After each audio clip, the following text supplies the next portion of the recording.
Bonsoir La Réunion, comment va-t-il? Comment ça va Elodie? En forme, super bien. Purée, on a eu des Quelle invités. jolie fleur dans tes cheveux là, c'est magnifique. Non mais c'est magnifique, hein. C'est pas que la fleur, hein, c'est la plante toute entière. Hein. Ouais, c'est vrai. c'est vrai, Karine, excuse-moi. Non mais on va t'expliquer parce que ce n'est pas qu'une simple fleur, une simple barrette. On a l'occasion d'accueillir sur ce plateau des femmes extraordinaires. Si vous les connaissez pas encore, vous avez tort. Il faut les connaître. Il y a ici Jessie Michel. Bonsoir Jessie. Bonsoir Karine, bonsoir à tous, à toutes aussi. Et bonsoir Flora. Bonsoir à toutes. Ah, c'est magnifique. J'ai trop aimé son toutes. Parce que là, tout ce que vous allez apprendre de Flora, vous allez voir. Hein. Franchement, vous allez retenir son numéro de téléphone. Ce soir, on va parler d'un sujet génial qui nous tient à cœur parce que ça va toucher les enfants, les femmes, les familles. C'est ça, Jessie? Oui, les papas aussi, hein. Oui, les familles, les papas.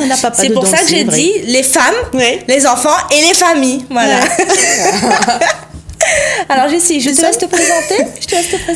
Jessie Michel, l'association EPA, qui a aussi mené le collectif EPA. EPA qui veut dire écoute-moi, protège-moi, aide-moi. D'accord. Voilà, donc on va dire que ce sont des mots d'enfants. Écoute-moi, protège-moi, aide-moi. Oui. Écoute à moi, aide à moi, protège à moi. Donc né en 2019. Oui.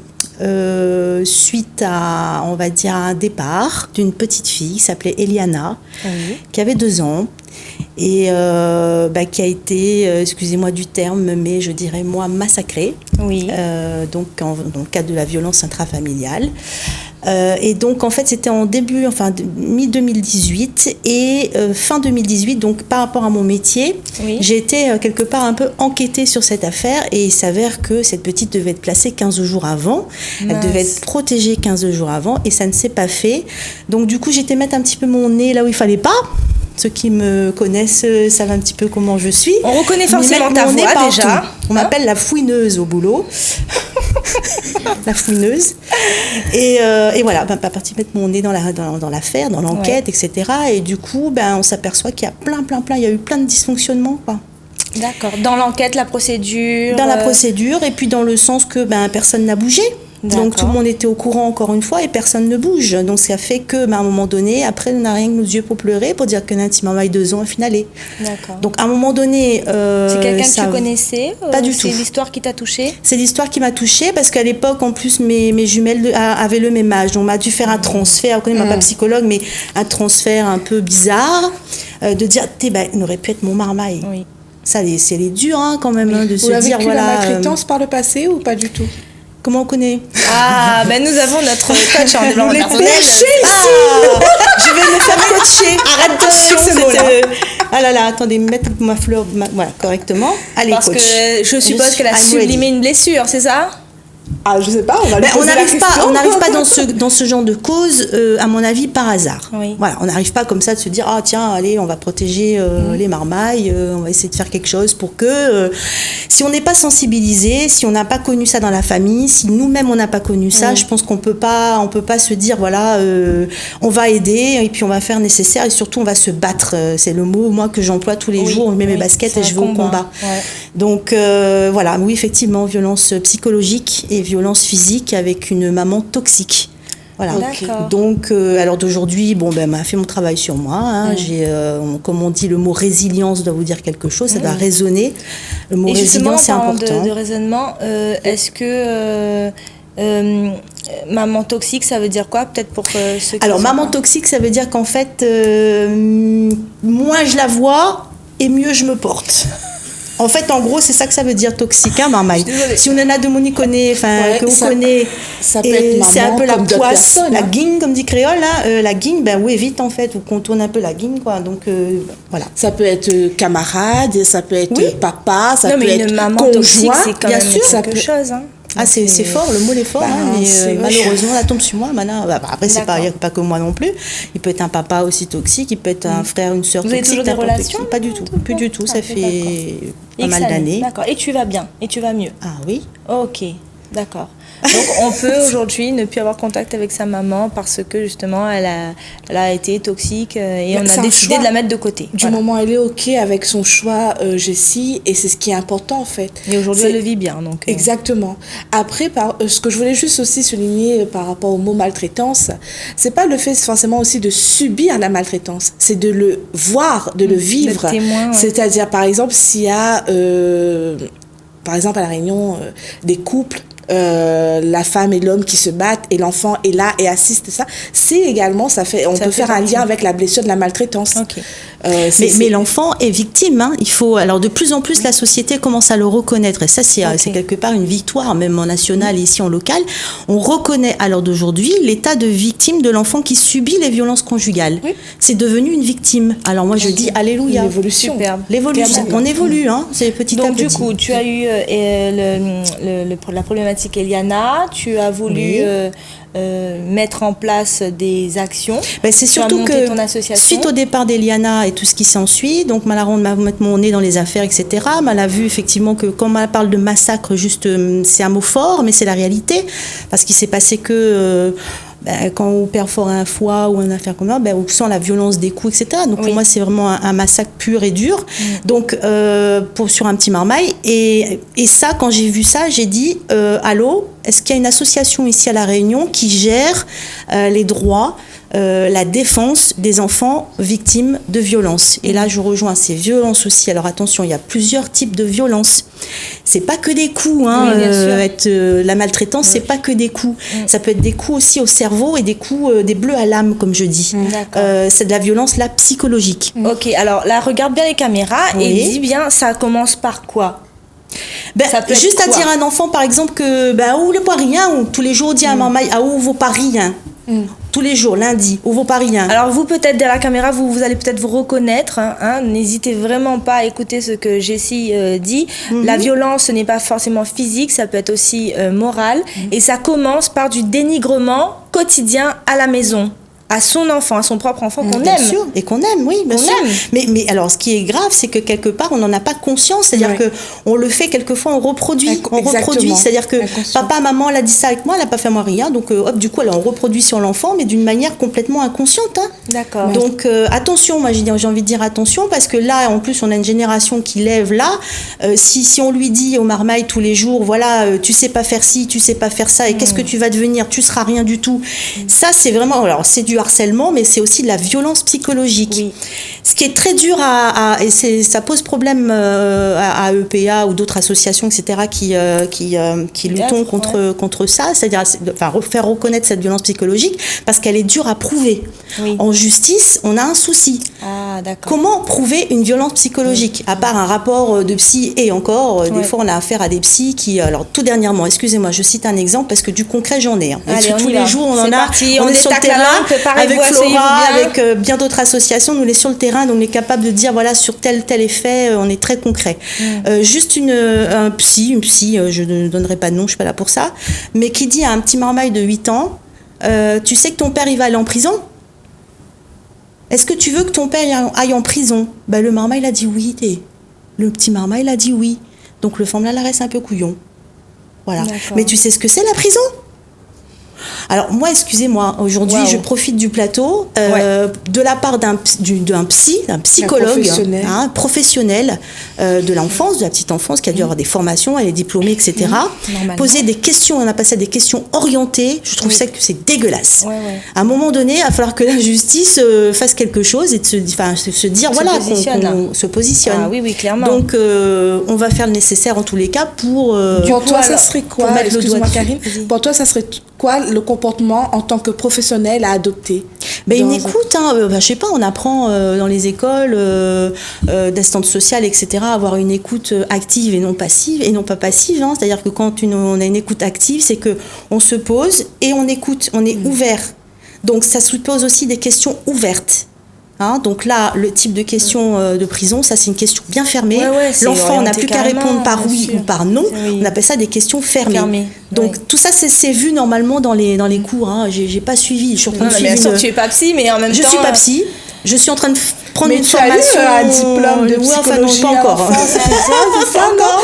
Mais en train de suivre ta vocation. une étude de psychologie enfant, parce que je pense que si on veut défendre les enfants, il faut avoir les bases. Oui. Donc moi, en train de suivre à distance une formation de psychologie Du de coup, l'enfant. alors tu as monté l'association EPA. Oui. Là-dedans, tu peux recueillir, c'est quoi ta cible? C'est des parents, des enfants en détresse? Les familles. Les familles. Les familles, on va dire les familles, parce que l'enfant lui-même, il prendra pas, s'il a 3-4 ans, il prendra pas son téléphone pour dire ou comme ça, voilà, je suis victime d'eux.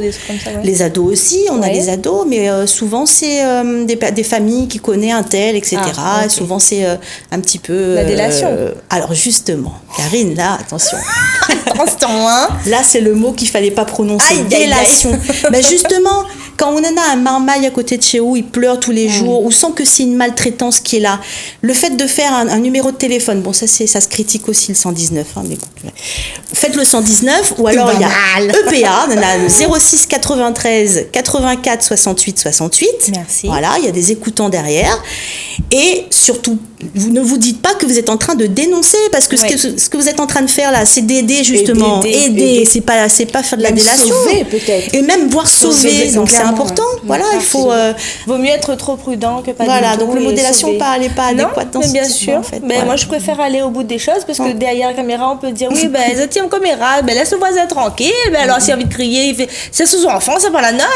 Non, on a des gens comme ça se passe comme ça. Chez les professionnels, je pense qu'il faudrait des formations vraiment, même chez les gendarmes, chez les pompiers, parce qu'on voit bien, même quand il y a des situations d'urgence où il y a de la maltraitance, et ben on va prendre en charge le père et la mère, parce que le père, lui, si c'est lui qui est auteur, on va l'emmener, et la maman, on va la suivre. Mais par contre, les enfants, il y a pas on n'en tient pas compte, en fait, de toutes ce que peut ressentir l'enfant. Donc moi, je trouve qu'à ce niveau-là aussi, quand on agit dans l'urgence, il faut penser qu'il y a dans la famille, il y a la mère, le père et il y a les enfants. Oui. Alors Flora, tu es donc présidente de l'association Forme Debout depuis maintenant 7 ans, qui est sur Saint-Louis, basée à Saint-Louis. Tu as dû voir aujourd'hui pas mal de femmes et d'hommes dans la difficulté, pas mal de familles. Qu'est-ce que tu retiens aujourd'hui?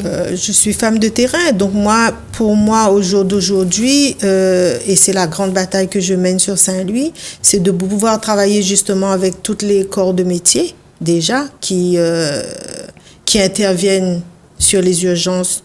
Là, on parle de maltraitance ou de violence, mais il y a aussi tout un accompagnement. D'abord, comme disait Jessie, l'écoute, qui est très important dans le débriefing quand il s'agit des violences, parce qu'il faut bien que ces personnes-là arrivent à parler avec un professionnel qui peut écouter justement quand on fait de l'écoute active sans jugement et pouvoir se positionner et pouvoir orienter correctement.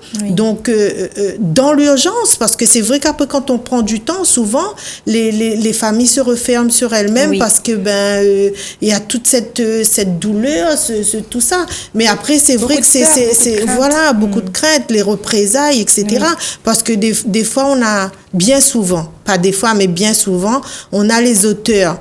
Mais des fois qu'on ne prend pas vraiment en compte aussi tout le côté mal-être de cet auteur-là, parce que c'est vrai qu'on prend les victimes, mais il faut aussi penser aux auteurs.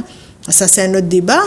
Mais quand on agit dans l'urgence, il faut savoir écouter et débriefer. D'accord, donc il y a vraiment un gros manquement dans la prise en charge au niveau de l'urgence suite à ces faits-là. Il y a aussi, je pense, un gros vide juridique.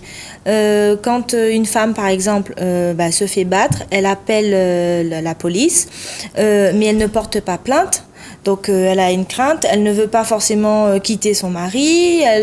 Le mari qui lui est pris en charge de l'autre côté, lui il sait même pas s'il n'est pas forcément ils vont essayer de chercher l'intention du mari, donc pas forcément l'isoler et tout. Donc comment réussir aujourd'hui, je sais pas si vous avez pensé à un vrai cadre pour isoler ces personnes-là et les accompagner. Pour moi, il y a l'isolement, le mot n'est pas pour moi approprié, l'isolement.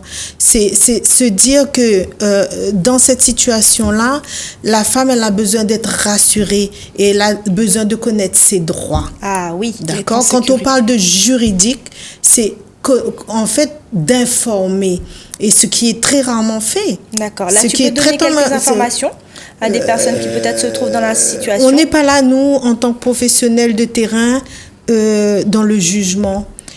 Pour moi, la solution, c'est la femme elle-même ou l'homme lui-même, parce qu'on a les femmes battues ou les femmes violentées, mais on a aussi les hommes battus et les hommes violentés. Oui. Donc, je dis toujours, je suis féministe, mais je ne suis pas sexiste. Donc, je ne laisse jamais les hommes au bord de la route, et s'ils ont besoin de moi, je serai toujours là. Mais, merci, Florence. Mais là-dessus, quand on accompagne les femmes, il faut qu'elles sachent qu'elles ont des droits, ou que les hommes, ils ont des droits bien définis, bien cadrés, pour qu'elles puissent justement être un peu serein là-dessus.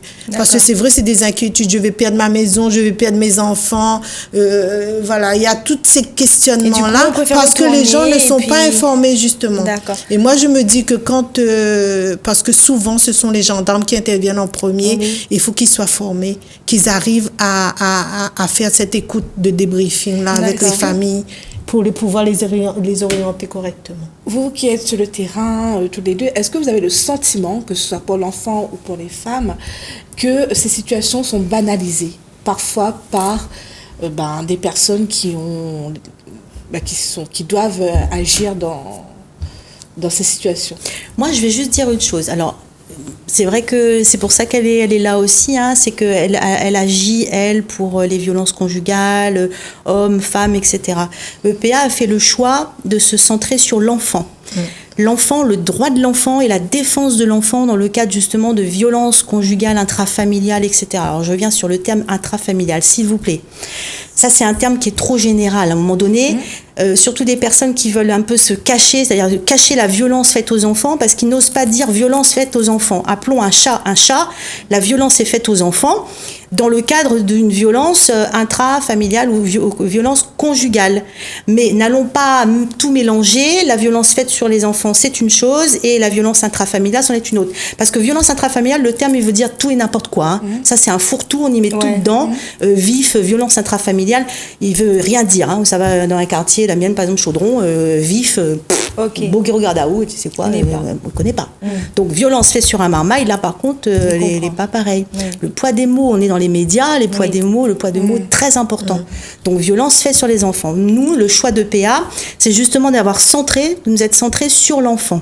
Qu'est-ce que l'enfant ressent? Qu'est-ce qu'il a à dire dans le cadre des violences, par exemple, conjugales? Voilà. Et quel est son choix? Parce que bien souvent, l'enfant, il a même pas à dire, moi je préfère aller avec maman parce que X, Y raison, et ou je préfère aller avec papa parce qu'on l'entend pas. Les projecteurs sont sur le père, sur la mère, la tati qui a dit, la mémé qui a rajouté sa couche, et à un moment donné, il est complètement perdu. Alors déjà, il est tout petit, mais en plus là, on le voit plus du tout. Il n'a même plus le droit de parler, il ne parle pas. Donc voilà. Donc à un moment donné, nous, EPA, on a fait le choix de se centrer sur l'enfant dans ce type de cas. Moi, et vous êtes rencontrés comment, toutes les deux? Ça fait longtemps aussi, hein? Oui, ça fait un moment. D'accord, elle fait partie du collectif Eliana. Oui. D'accord, donc tu as l'association EPA et ensuite tu as monté récemment un collectif. Tu peux nous en parler? On va dire à notre initiative, à tous finalement, à tous et à toutes. Alors le collectif Eliana, on est maintenant arrivé à 15 ou même 16, plus. 16 associations qui se reconnaissent dans le combat. Ah oui, complètement. C'est notre cause des commune. Enfants. Oui. Okay. La protection des enfants. La protection des enfants. Ouais. D'accord. Ouais. Je t'ai coupé, Flora. Je voulais juste rajouter. Non, moi je voulais rajouter parce que j'ai eu un cas concret lundi d'une petite fille qui a 10 ans. Et la petite, en fait, elle s'est tailladée un peu le bras, mais légèrement, mais ça à 10 ans, mais ça voilà. Et donc, je l'ai vue en entretien, on a beaucoup discuté et je lui ai dit, mais qu'est-ce qui t'arrive? Pourquoi tu fais ça? Et finalement, il y a eu des violences conjugales où la mère, elle a quitté le père et elle me dit que je m'en veux. Je m'en veux parce que je veux que papa revienne. parce qu'il me manque, parce qu'il me fait beaucoup rire, mais que je sais que j'ai fait mal à maman. Donc le fait que j'ai dit que je voulais habiter chez papa et que j'ai fait du mal à ma mère. Donc c'est ça, en fait, c'est par rapport à ça qu'elle s'est tailladé les veines. Donc en fait, c'est vrai que l'enfant n'a pas l'enfant n'est pas écouté. L'enfant n'est pas écouté. Et je veux dire, là où nous, on a notre rôle pleinement, c'est que quand on a des situations, des familles où il y a des violences, la mère, elle a reçu des coups, souvent elle est mal psychologiquement et physiquement. Oui. Et c'est vrai qu'elle ne prend pas le temps de se poser pour écouter l'enfant. Donc nous, sur le terrain, ce qu'on aimerait, c'est que ces enfants-là soient pris en charge. Par qui? Justement. Par quoi? Comment? On a des associations sur le terrain qui on peut demander. Qui a même au moins de faire l'écoute. Qui est-ce qu'on peut interpeller? Même on a des professionnels qui sont là que vous menez et que d'autres personnes peuvent vous accompagner, contribuer avec vous. Mais nous, au niveau de Femmes Debout, on a des activités pour les enfants exclusivement le mercredi après-midi. On a soit le jardinage, soit la danse traditionnelle ou autre. Donc là où on peut, c'est un outil, permettre d'extérioriser, de parler, permettre aux enfants de dégager, de se libérer un peu, oui. et d'être dans un cadre assez bon pour eux. Convivial, chaleureux. Voilà. Okay. Où ils rencontrent d'autres enfants, où ils peuvent... Alors, juste pour revenir sur le collectif Eliana, l'objectif de ce collectif-là, c'est, on va dire la phrase, c'est l'union fait la force. Surtout en plus, là, en pleine période de crise, etc. Donc là, plus on maille et mieux on est, en fait. Donc, et plus on est fort aussi. Donc le collectif Eliana, c'est ça. Ce sont des associations qui ont pour souci, en fait, de protéger les enfants. Mais protéger les enfants, vous allez me dire, la protection de l'enfance, elle existe ici à La Réunion. Il y a des gens officiellement qui sont payés pour protéger les enfants. Ça, il faut le dire clairement. Mais oui, bien sûr, il y a, je ne vais pas citer, mais il y a une grande institution qui est là et son rôle, normalement majeur, c'est de défendre l'enfant. Voilà, l'enfant victime. Bref. Alors à chaque fois, nous, on passe dans les services, on entend oui, pas de moyens, oui, on a ça de dossier, on peut pas s'en occuper. Voilà, ça devient des refrains, on va dire, qui se chantent tous les jours. Donc à un moment donné, nous on se dit, voilà, on fait de l'écoute, ok, on fait aussi de l'accompagnement, c'est-à-dire qu'on va prendre le temps donc d'écouter toujours avec bienveillance, sans jugement, etc. On écoute, alors ensuite on va rencontrer l'enfant. Si il est possible de rencontrer l'enfant, donc ça sera avec le parent qui accompagne l'enfant. Alors bien souvent on dit oui, mais alors vous êtes plus du côté de la mère parce que vous êtes toujours chez la mère et puis voilà. Non, c'est-à-dire qu'on est chez l'enfant. Mais il nous faut avoir la maman pour comme ami en fait, voilà, comme lien. Le lien il est là, donc j'aurais été le papa, ça aurait été pareil, on aurait été plus avec le papa parce que nous c'est l'enfant. Donc moi je veux pas entendre ce reproche pour dire comme ça, voilà, oui mais non vous êtes pas neutre parce que vous êtes plus souvent avec la mère qu'avec le père. Non, on est avec l'enfant. Voilà. Donc on va voir comment évolue l'enfant, etc. Ce qu'il veut, ce qu'il souhaite, on l'écoute, etc. Ensuite, on va accompagner. Alors accompagner, ça veut dire quoi ? Moi, on veut pas prendre la place d'un juge, on n'est pas avocat, on est encore moins psy, et voilà. On accompagne, on prend la main de la maman qui est en souffrance, surtout la main de l'enfant, puisque notre logo c'est la main de l'enfant. On prend la main de l'enfant et de la maman, et on les accompagne vers les services dédiés. Parce qu'il y a des procédures. Oui. Donc, et ces procédures-là, la plupart du temps, les familles, elles ne savent pas où aller et ce qu'il faut faire. Voilà. Okay. Donc, on accompagne. Donc, on peut, si jamais il y a des personnes qui ressentent le besoin de vous contacter, donc vous avez une page Facebook, je suppose, Femmes Debout. Femmes Debout aussi. Et écoute-moi, protège-moi, aide-moi. Et ensuite, vous allez faire un peu relais, c'est-à-dire que vous allez prendre l'urgence et ensuite rediriger, orienter les familles, les personnes. Voilà. On a aussi pas mal d'associations qui le font. Surtout pour les violences faites aux femmes, on a l'UFR, on a le CVIF, on a certainement encore d'autres associations que je n'ai pas le nom tout de suite. On ne sera jamais de trop, de toute façon, parce que les chiffres des enfants maltraités, c'est plus de 4000 enfants maltraités par an. S'il y a des personnes qui veulent rejoindre le collectif des associations, comment ça se passe ? Oui, pour nous, il n'y a pas de souci. On accueille quoi vraiment... les conditions Il n'y a pas de condition. Le collectif, c'est pas un collectif qui a pignon sur rue, qui est officiel, etc. C'est vraiment une volonté de s'unir et on a déjà quelques projets qui sont sur la table et on a déjà fait une réunion d'association et on se dit voilà, on va travailler sur des thèmes, etc. Alors le collectif Eliana, c'est un collectif, comment vous dire, c'est pas une autre association parmi tant d'autres. Sûr, oui. Voilà, c'est vraiment un regroupement d'associations et on va travailler sur des thèmes. Alors on prend un exemple, nous on veut en tant qu'association de protection des enfants une table ronde.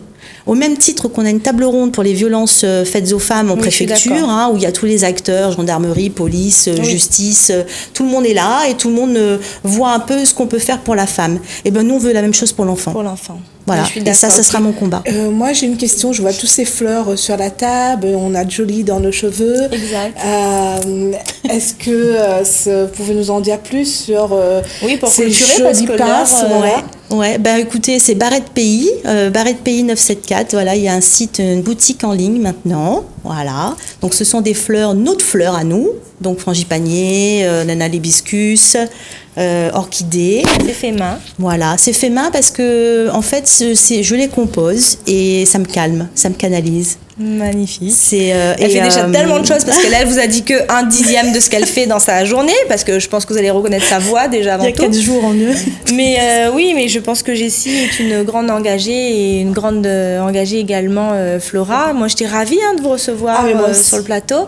N'oubliez pas barrettepays.com. Ouais. Barrettepays974.com. Voilà. C'est la boutique. Forme de boot, EPA. Et on mettra tout ça. On mettra tout ça dans la publication. Collectif Eliana. Vous revenez quand vous voulez. En tout cas, moi, je vous remercie beaucoup. Je remercie Jessie. Alors, je vais juste citer quelques associations parce que j'ai promis, en fait, de les citer parce qu'il n'y a pas que des combats de femmes dans le collectif Eliana. Il y a aussi des combats des messieurs parce qu'il y a des super papas, en commençant par le papa de mes filles.